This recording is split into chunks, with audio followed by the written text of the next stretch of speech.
السلام علیکم ورحمۃ اللہ وبرکاتہ نحمده ونصلی ونسلم علی رسولہ النبی الکریم اما بعد اعوذ باللہ من الشیطان الرجیم بسم اللہ الرحمن الرحیم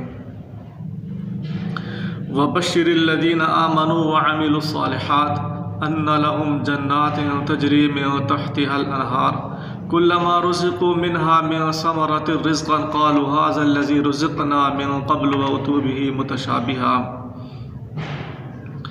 ولهم فيها أزواج مطهرة وهم فيها خالدون۔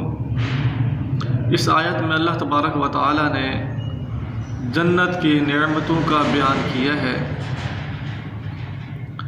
جنت میں جانے کے لیے سب سے پہلے لازمی چیز تو یہ ہے کہ انسان کا ایمان صحیح ہو، عقیدہ درست ہو، اللہ تعالیٰ پر اور آخرت پر عقیدہ صحیح ہونا چاہیے، اور اس کے ساتھ ساتھ انسان جو ہے عمل صالح بھی کرے۔ لذتیں تین چیزوں سے ہوتی ہیں، اس کا تعلق تین چیزوں کے ساتھ ہے۔ نمبر ایک، مکان کے ساتھ، انسان کے پاس اچھا سے اچھا مکان ہو۔ نمبر دو، کھانے کے لیے کوئی چیزیں ہوں اور اعلیٰ قسم کی چیزیں ہوں۔ نمبر تین، انسان کے پاس بیوی ہو۔ اور اللہ تبارک و تعالیٰ نے انہی تین چیزوں کا اس آیت میں بیان کر دیا ہے۔ آئیے پڑھتے ہیں۔ وَبَشِّرِ الَّذِينَ آمَنُوا، اور آپ خوشخبری سنا دیں ان لوگوں کو آمنو جو ایمان لے آئے، وَعَمِلُوا الصَّالِحَاتِ، اور ایمان کے ساتھ ساتھ اچھے اعمال کیے، صالح اعمال کیے، نیک اعمال کیے۔ یہ لازمی چیز ہے کہ ایمان کے ساتھ ساتھ عمل صالح کا ہونا یہ لازمی چیز ہے۔ انسان کلمہ پڑھ لے اور عمل صالح نہ کرے تو یہ اس آیت پر اس کا جو ہے عمل صحیح نہیں ہوگا۔ اللہ تعالیٰ نے ایمان کے ساتھ عمل صالح کا بھی ذکر کیا ہے، وہ بھی یہ دونوں چیزیں لازم اور ملزوم ہیں۔ وَبَشِّرِ الَّذِينَ آمَنُوا وَعَمِلُوا الصَّالِحَاتِ، اور آپ خوشخبری سنا دیں ان لوگوں کو جو ایمان لائے، وَعَمِلُوا الصَّالِحَاتِ، اور صالح اعمال کیے۔ صالح اعمال سے مراد ایسے نیک صالح اعمال جو سنت کے مطابق ہوں۔ لوگ اعمال تو بہت کرتے ہیں ان کو ثواب سمجھ کر، لیکن وہ سنت سے ثابت نہیں ہوتے۔ تو سنت سے ثابت ہونا یہ لازمی چیز ہے۔ جو بھی آپ عبادت کریں یا جو بھی آپ نیک کام کریں، اس کا سنت سے ثابت ہونا لازمی چیز ہے۔ اور آپ خوشخبری سنا دیں ان لوگوں کو جو ایمان لائے اور عمل صالح کیے، ان کے لیے کیا ہے، کس چیز کی خوشخبری؟ ان کو تین لذتیں، تین نعمتیں اللہ تعالیٰ عطا فرمائے گا۔ نمبر ایک، ان لہم جنات تجری من تحتها الانہار، بے شک ایسے لوگوں کے لیے کئی ایک باغات ہوں گے، جنات کئی ایک باغات ہوں گے، تجری من تحتها الانہار، چلتی ہوں گی اس میں نہریں۔ اس کی تشریح، نہروں کا بیان جو ہے سورہ محمد میں آ چکا ہے۔ اللہ تعالیٰ نے وہاں پر فرمایا ہے کہ 4 قسم کی نہریں ہوں گی جنت میں۔ نمبر ایک، دودھ کی نہریں، وَأَنْهَارٌ مِّن لَبَنٍ لَّمْ يَتَغَيَّرْ طَعْمُهُ، جو تبدیل نہیں ہوگا اس کا ذائقہ۔ اور نمبر 2، شراب کی نہریں۔ اور نمبر 3 جو ہے شہد کی نہریں۔ اور نمبر 4 پانی کی نہریں۔ یہ انسان کو اس مکان میں، اس جگہ میں یہ نعمتیں عطا کی جائیں گی۔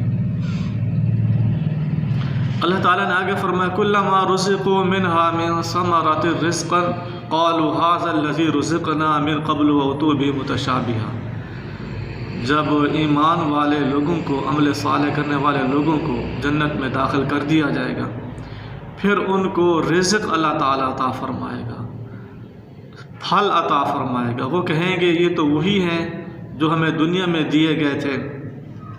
اللہ تعالیٰ آگے فرماتے ہیں وَأُتُوا بِهِ مُتَشَابِهًا، حالانکہ وہ پھل جو ہے اس کے مشابہ ہوں گے، جو دنیا میں انسان کو ملے تھے، جنت میں اسی طرح کے ہوں گے لیکن مشابہ ہوں گے، اور حجم میں بڑے ہوں گے۔ وجود میں وہ پھل جو ہے بہت ہی زیادہ لمبے ہوں گے، بڑے ہوں گے، اور ذائقے میں بھی بہت زیادہ ہوں گے، لذت میں اس دنیا والے پھلوں سے زیادہ ہوں گے۔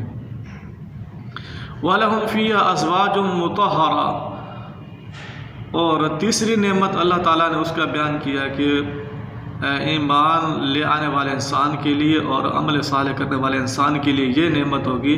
تیسری نعمت، اللہ تعالیٰ ایسے انسان کو اس کی شادیاں کرائے گا۔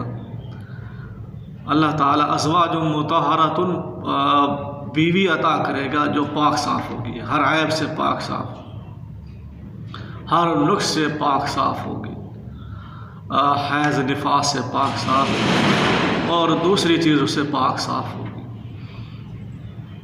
وَهُمْ فِيهَا خَالِدُونَ، انسان جو ہے جب یہ نعمتیں آ جاتی ہیں، انسان کے ذہن میں کبھی کبھی یہ خیال بھی آتا ہے، ہو سکتا ہے کہ یہ نعمت ختم نہ ہو جائے، ضائع نہ ہو جائے۔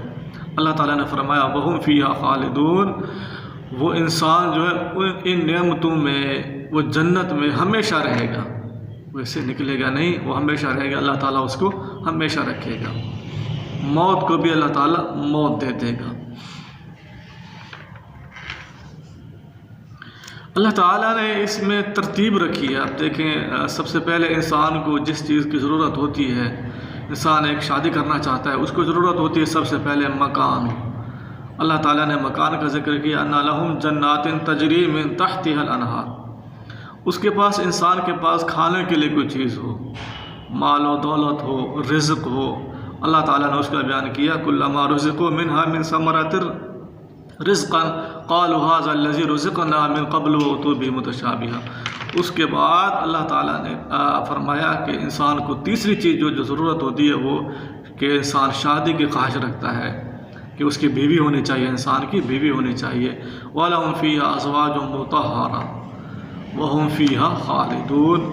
یہ بہت ہی عظیم ترین آیت ہے اور بڑے ہی ترتیب کے ساتھ اللہ تعالیٰ نے اس کو بیان کیا ہے، نعمتوں کا تذکرہ کیا ہے۔ لیکن شرط یہ ہے، سب سے پہلے انسان کا عقیدہ درست ہونا چاہیے، وہ عقیدہ جو نبی پاک صلی اللہ علیہ وسلم کا تھا، جو صحابہ کرام رضوان اللہ علیہم اجمعین کا تھا، ان لوگوں جیسا عقیدہ ہونا چاہیے، اور عمل صالح بھی انہی جیسے ہی ہونے چاہیے۔ تو جب یہ دو چیزیں انسان کی ہوں گی اور صحیح ہوں گی تو پھر اللہ تعالیٰ یہ نعمت انسان کو عطا فرمائے گا۔ اللہ تعالیٰ ہم سب کو اس آیت پر عمل کرنے کی توفیق عطا فرمائے۔ وما علینا الا البلاغ المبین۔